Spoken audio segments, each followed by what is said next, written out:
Simplified SEO Consulting has DIY done with you training and done for you SEO options. So there is truly something to fit every practice owner's SEO needs. Check them out at simplifiedseoconsulting.com/modern therapist and use the code modern therapist for a DIY course, or mention the Modern Therapist Survival Guide podcast during your consult for special offers. Are you looking for ways to attract and retain private pay clients? Thrizer is a payment platform for therapists built to help clients automatically tap into their out-of-network benefits and save on therapy up front. Check out our special link, join.thrizer.com/modern therapist, and use the code modern therapists to activate $2,500 in free payments with Thrizer. You're listening to the Modern Therapist Survival Guide, where therapists live, breathe, and practice as human beings. To support you as a whole person and a therapist, here are your hosts, Curt Widhelm and Katie Vernoy. Welcome back, Modern Therapists. This is the Modern Therapist Survival Guide. I'm Curt Widhelm with Katie Vernoy, and this is the podcast for therapists about the things that we do in our practice, the ways that we go about being professionals, balancing out business with the work that we do, and follow up to last week's episode where we had a wonderful interview with Carla Titus. We'll link to that in our show notes over at mtsgpodcast.com.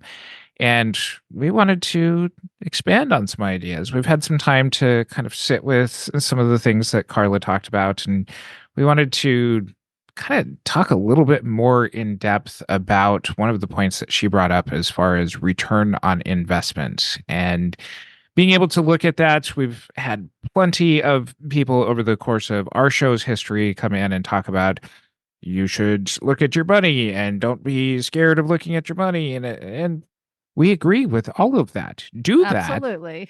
We wanted to maybe bring this particular part of the conversation a little bit more in depth and a little bit more to life as far as some of the ways that we have experienced this across our practices, some of the ways that we continue to do this, and just add to the conversation. So part of how this conversation kind of came about is, do we just look at return on investment as far as dollars put in to dollars coming out of it? And Katie and I have largely decided the answer to that is no. So, Katie, you have taken a lot of our ideas and many of your own ideas that formed our conversation earlier, but you have the list of the things that we talked about. You've got lots of different ideas as far as it's not just dollars in, dollars out. Sure. I think the big piece that I want to start with, just as a follow-on from Carla's episode, though, and if you haven't listened, I would recommend. You don't need to listen to it before you listen to this episode, but it really has a lot of good points. But we do need to pay attention to the ROI of dollars in versus dollars out, because most of us, maybe not all of us, but most of us need to make a living at being a therapist. And so we do need to pay attention to that, but it isn't the only thing that's important. And I think it's too simple a metric, right? If I make a certain amount of money and I'm not spending too much of it, I'm okay. And in truth, I don't think that's accurate. I think there are other pieces to this that are important to consider, but you have to start with the money. And I think a lot of therapists don't. I have a blog post that I wrote a bazillion years ago. I'll link to it in the show notes, that talks about how do you decide what to do and when. And we'll probably talk a little bit about it as well. But some of that speaks to decision-making based on these other types of ROI as well. Okay, so now to your question, Curt. The ROI points, the return on investment, not release of information forms, but return on investment that I saw that we talked about. Obviously, the first one is money. The second one is time. And I think that's where the first part, I think, that people get wrong. We've talked about this before. I'll link to some of the other business episodes in our show notes, but some people will privilege money over time, and they really shouldn't. And so sometimes you do need to invest in things that will make your life easier so that you have more time, even if it's going to cost you more money than you'd like to spend. And there's ways to figure that out, but that's potentially beyond this conversation. So yeah, we have talked about kind of that time invested into things before. I also remember a really good discussion on this in our Facebook group, the Modern Therapist group, where the question was kind of like, how do you value your time? Like, if you have a client cancel, how do you value what you're doing during that time? So I think that there's a couple of different ways of even looking at that one, as far as like, I'm imagining, at least when I'm hearing you say this the first time, I'm imagining, okay, there's the time that I'm saving by putting in this fancy system, or there's the time that it takes for me to go out to a networking event, and oh, that was a waste of time because I didn't make any connections there. So there's a lot of different ways to evaluate this. And I don't know that I have like all right, my fee is X number of dollars per hour, and that's how much I'm worth, whether I'm driving to my office or I'm sitting at a networking event, because I don't get paid for those hours. Sure. So I encourage you to listen to all of the episodes in our back catalog that we'll link to as it pertains to some of these different ideas for you to get more in depth on this. But there's a lot of different ways of looking at time. Yeah, I think the side note to time is also energy. And I think that we've talked about in systems of self-care and other types of things where there might be different things you should be doing, that you're going to get a higher ROI on a creative activity in the morning versus maybe doing your billing in the afternoon because you have more creativity to spare, or your energy of going to all these networking events. If you're an extrovert, it might be very high ROI, and your energies on is expanding exponentially, whereas with an introvert, you have to be very clear on other ROI points because going to a networking event is going to be draining, for example. And so all of these things are very individual. And so you have to determine, what am I getting out of doing this thing? And is it worth it to me? And so you had said a couple of things, and why don't we go to networking as the next type of activity that typically has ROI, and that's connections. A lot of people go to networking with the idea, I'm going to get clients. And if I don't get clients and I don't make money from them, then that's a waste. And that is one assessment. But the other thing is, what are those connections worth to you? And what is the other part of the experience that benefits you? So it could be continuing education. It could be learning who you are as a professional. I know you had talked about when you first started networking that you didn't say no to anybody or anything, and learned a lot from that. So maybe you can talk about that, because I think we vary in that. But networking has a lot of different elements of ROI, connections, potentially clients, other opportunities, stuff like that. There's a lot of nuance to what I'm going to say, and I don't know that this applies to all parts of everyone's path or everyone's career, but I think in being able to reflect on this, and I'm thankful that you're going on this journey with me here as I'm kind of reflecting back on things. When I first launched my practice, I kind of took the stance of like, I'm not going to say no to networking things. I'm not going to say no to opportunities to go and speak. I'm not going to say no to anything that's the potential to be able to build my network, builds potential referral sources. Some of the things that I learned was how to better figure out which ones were actually paying off as far as referrals to my practice, as far as which ones were building my professional network.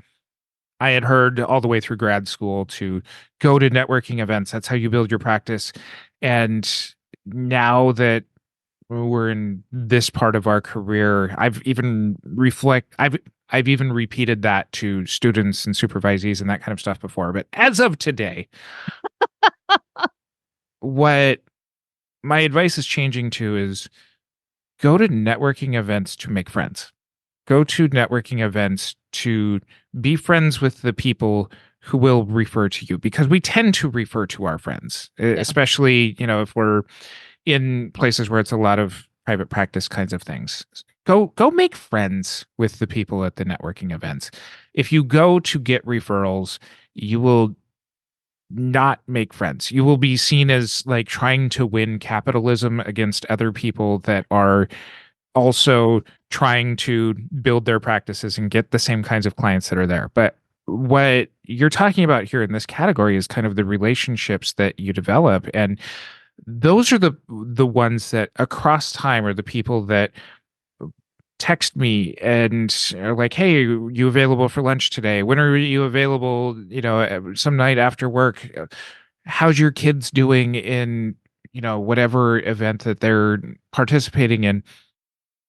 Those are a lot of people that I have developed relationships with over the years that also happen to be the ones that send me the most referrals. And so, kind of piecing a lot of this together is I had made some of those mistakes early in my career by not saying no. And I learned how to grow into, okay, I'm better at sensing, okay, this is one where it's just like, all right, very transactional. Here's business cards. And I might think of these people for a particular skill set or a particular referral kind of thing. But in general, I found that people largely refer to their friends and they want their friends' practices to grow. So, kind of with the wisdom of where I'm at, I would still go out and meet with people, but I would meet with people in ways that are like, hey, I enjoy you as a person, not necessarily like your practice and my practice match up well, and we should, have a business handshake and do a business transaction here. So there's kind of different stages of that, right? So there's the visibility, the connections, and people who might refer to you. So that's still that kind of ROI of money potentially, or client caseload or whatever. But you're also talking about, I think, enjoyment or real relationships, because especially in private practice, it can be very isolating. But even in community mental health, if you're not trying to walk down the hall or connect with somebody else, if you don't have that social support network, I think that's also very challenging to do this work. And so you're talking about kind of the ROI of social support. Mhm. I want to add to what you're saying because I approach some of this stuff differently. And part of it's because I've had a conference or a podcast or other types of things I've done in the world for very many years. And so I also go to some of these networking events to find business collaborations.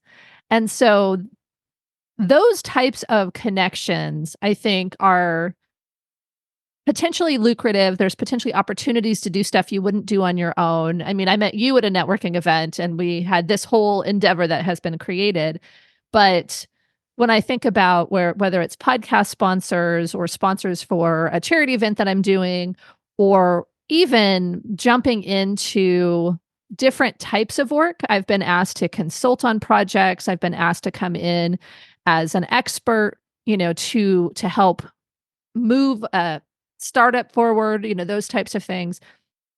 Those types of connections are another type of ROI that potentially in the end have the money or the visibility or the marketing, which we'll go into in a minute. But those connections are also important. The other thing that I think can happen, because like you, I said no to very few people when I first started out. I was networking. I had the time. So I used my time. I leveraged it to meet with a bazillion people. There was times when I literally met with like 5 or 6 people just back to back in a Starbucks, and I was exhausted at the end of the day. So I learned what not to do. But I know so many people, and my memory is such that when somebody says, "Oh, I need a referral for X," I know someone. And so I have a lot of people come to me as the mental health provider in their life who can refer them to anybody. And so then I get all of the joy of referring to people I know and I know their work. And they think of me because I give them so many referrals. And so then it becomes referral partners in that way. So, I think, what is the phrase? It's like your net worth is in your network. Yeah. I think I actually have experienced that through so much networking. But I did do an assessment at one point of my different networking activities because I had my professional association meetings and I also did some just straight ahead networking. I joined a networking group BNI was what it is, if people know what that is. And it's Business Networking International. And so it was just people of all different professions. And it was a paid group to be in. There was gamification of doing networking activities. So going and learning how to network and going and networking one-on-one with people and that kind of stuff. And so I looked at those two different things. I was networking with my quote unquote competition, and I was networking in a group where I was the therapist or I was the coach. And there were all these other folks with other professions. And I looked at the actual clients I received. I looked at the money that I got. And I, there was also the soft assessment of which group I enjoyed being with more. And my professional association won all of those things. And so I think you actually want to do an assessment, because just because you're making friends, if you're not making friends with folks that are situated where they might refer to you, because I made friends in my other networking group, but they just didn't refer anybody to me.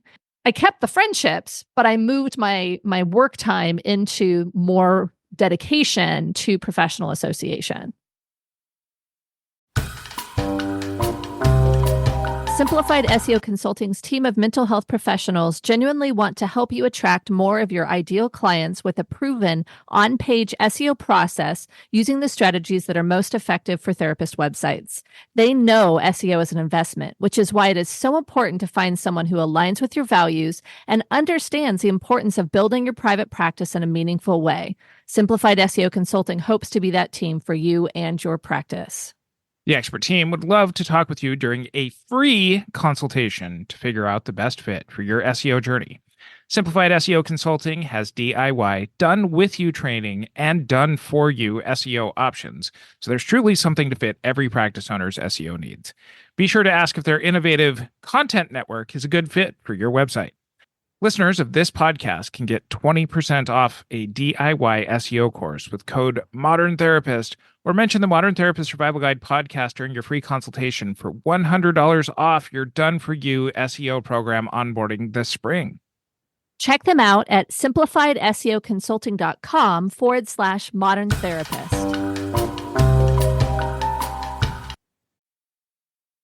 I like your addition, and I think in reflection, I probably did kind of some of the same things. I tried out one of those. I don't think it was BNI, but it was a group similar to that. And Sure. through kind of my experience, I was like, I don't feel like this one's going to work out in the way that the Sure. professional organizations did. And I think I'm just going to be at risk of reiterating all of the points that you've already made.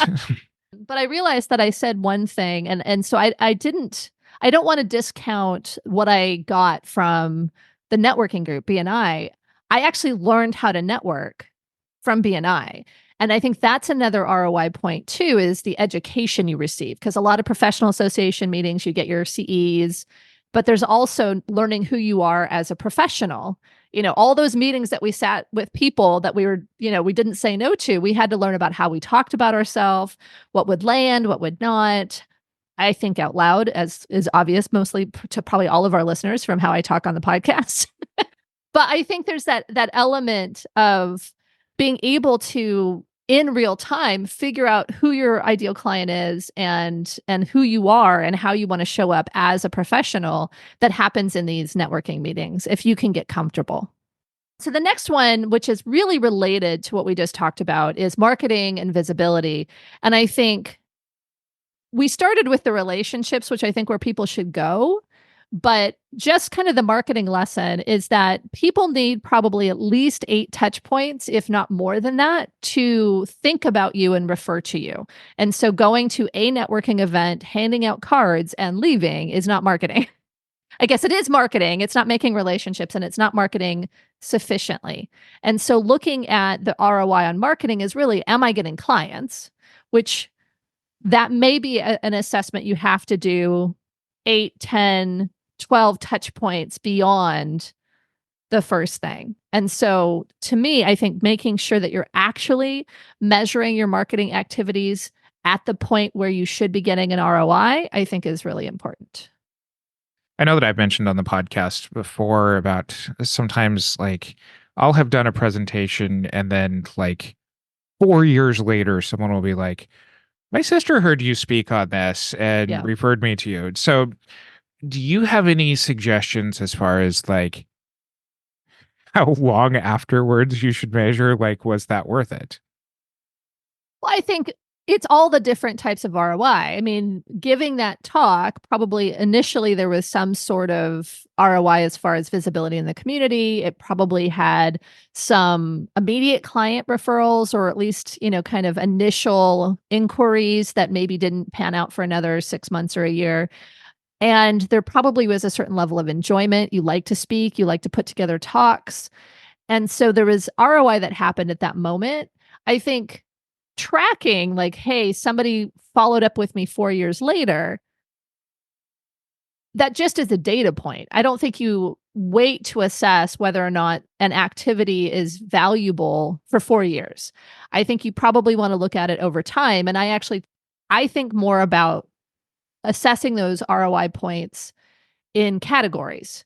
And so I have speaking, and sometimes speaking by itself, you just get money for it. But sometimes it's the visibility, it's the opportunities, it's the number of clients, that kind of stuff.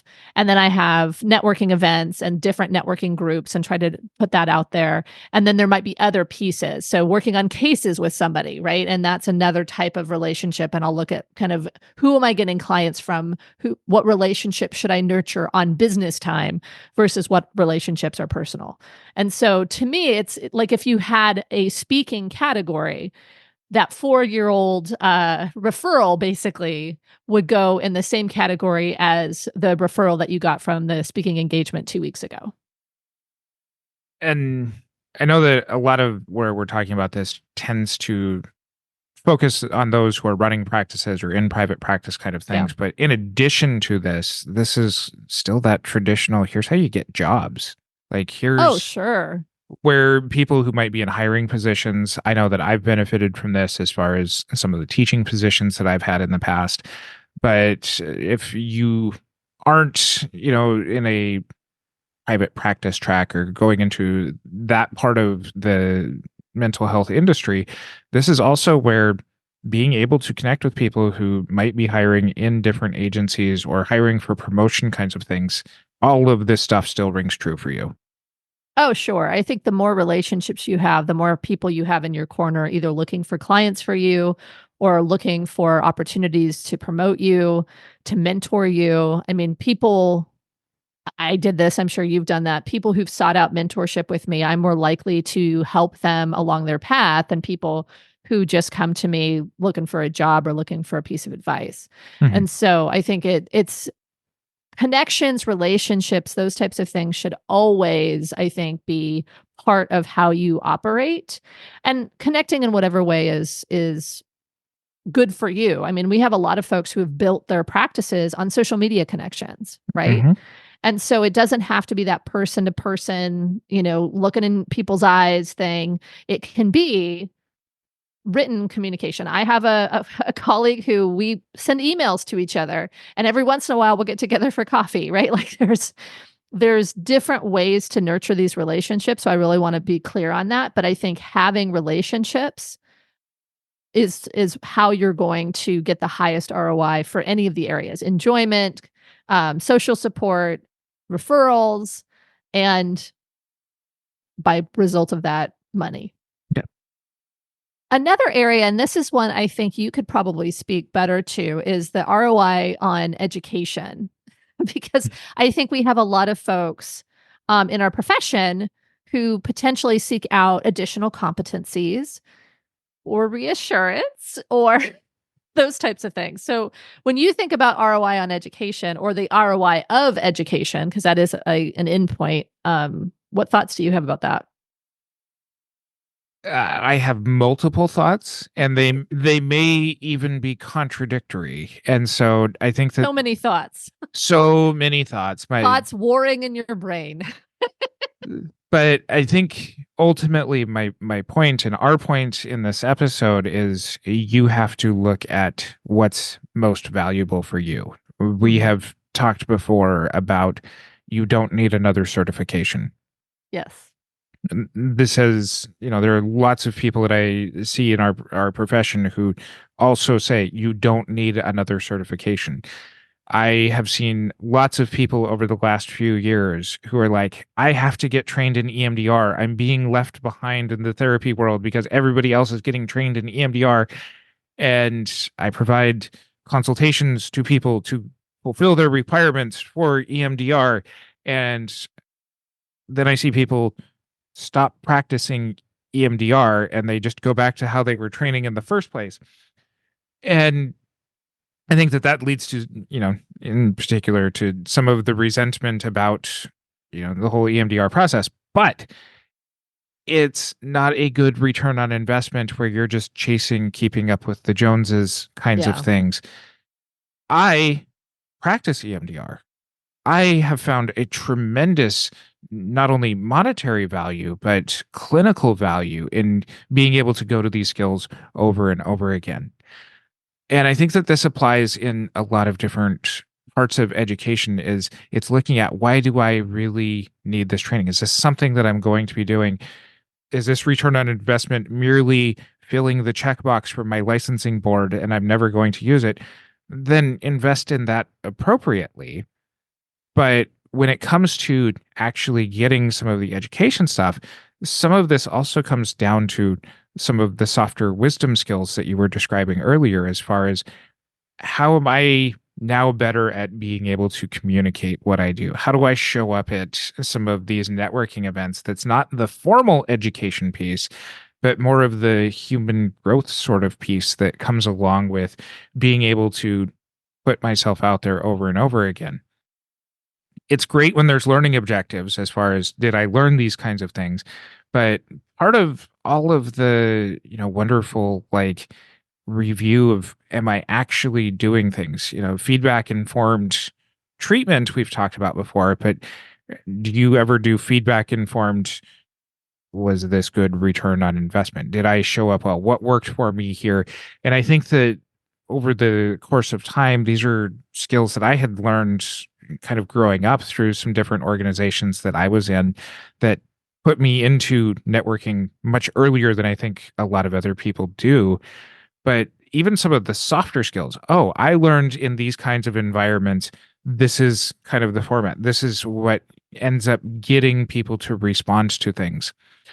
Shout out to our colleague Ben Caldwell, has talked about, like, when he first started going to board meetings, that one of the things that he learned early on is there's kind of a flow that needs to follow, the professional organizations kind of speak first to things, and then the general members be able to speak up next. And that's how people end up getting heard. And he's made a tremendous career out of being able to go and adopt and refine himself to be able to speak more clearly to legislative boards and regulatory boards and that kind of stuff. So there are softer skills education things, but it takes actually reviewing, what did I learn? What was successful, as far as how I came across, not just what did I do while I was there.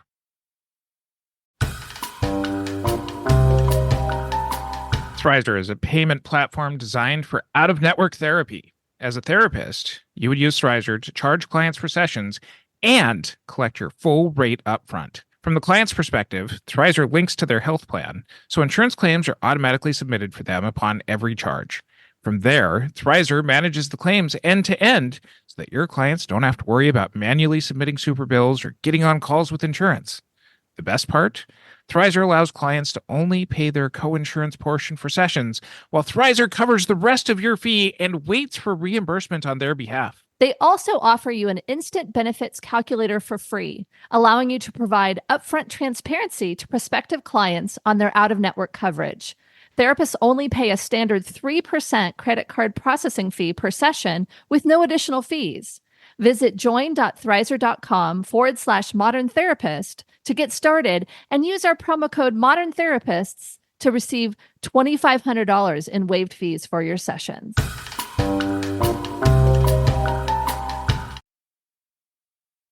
Wow, I have so many responses. So I want to start with the education one, and then I want to kind of go into more mission, vision, that kind of stuff, because I think that's where Ben's story pops in again.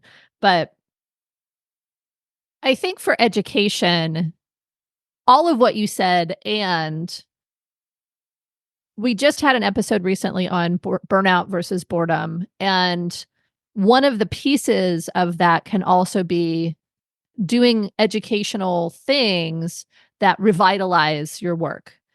And I actually am finding that now. I feel like I feel pretty comfortable with how I work as a therapist, but I continue to take CEs. I enjoy them. I have to for our license, all that stuff. But the trainings I'm starting to do now are just ones that seem interesting, that seem that they'll add something to how I'm looking at a case or just revitalize what I'm doing. I'm currently taking a somatic training with Linda Ty that's amazing. I'll link to it in the show notes. She has them every once in a while. And I'm, shout out if anybody knows Linda Ty, we want her on the podcast. But I'm finding that just getting into that space and taking in some new knowledge is refreshing. I think for earlier career folks, it's the reassurance, it's the let me get more competent because I feel incompetent, and that's imposter syndrome. I'm comparing my 1 year of practice to people who've been doing this for 20 plus years, and I feel behind. Sure. But I think that education in and of itself can be very powerful, and it can have the side benefits of learning how things operate, like what you were talking about, and making some of those relationships and connections. I think the other thing, when you were referring to Ben and how he learned to show up in these board meetings for, the licensing board meetings, and I'm assuming maybe other board meetings as well, professional association meetings as well, that he was coming from a place of mission. And so to me, there are times when I choose to do something and it may have some of these other ancillary pieces. I might get a few clients. I might get some really cool relationships. I might have enjoyment. But the reason I choose to do it is based on some sort of moral or mission kind of principle. I'm doing it to support the profession. I mean, that's part of why we do this podcast, right? I mean, we do it for other reasons, but part of it is we want to give back to our profession and to help and support people. And so it's an assessment I have both to choose an activity, but it's also an assessment I do to not choose an activity. We have like why you shouldn't sell it to BetterHelp and other episodes that kind of speak to that as well. But I think there's that element of getting clear on why you're doing what you're doing and the morals and values that go with it can also help determine, is it worth it for me to do this effort, even if it's a high financial return on investment or whatever. It could be a very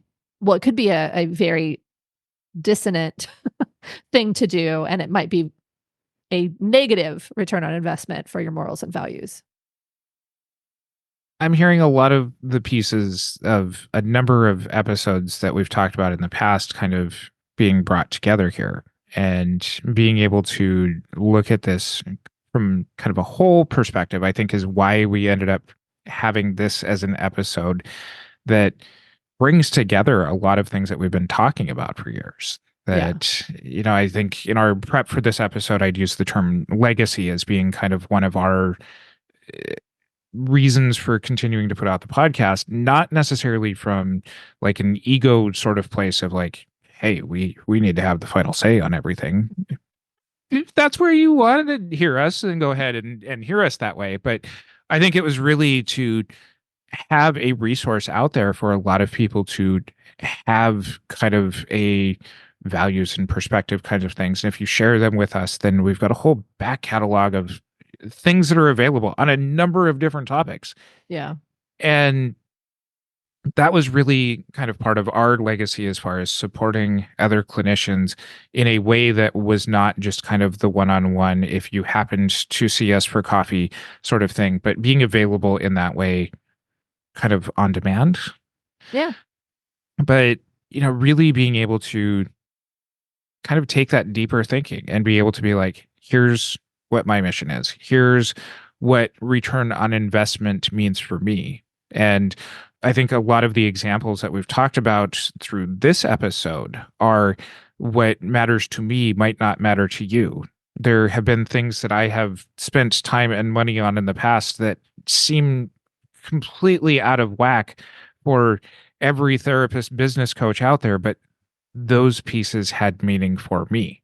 And then it might be a lot longer timeline sort of thing. Like you and I became involved with the Camp boards, several years ago, and being very much at a building point in my practice and my career, financially, it did not make sense to spend as much time doing camp work as I did, but Yeah. it fulfilled some of that mission stuff for myself. And eventually it paid off as far as visibility and speaking engagements and those kinds of things that I think that it made my process make sense. And it wasn't something that I formally sat down and was like, here's step A, now volunteer for camp, now profit. It was really a lot more of being able to look at multiple ways that ROI can show up. Yeah.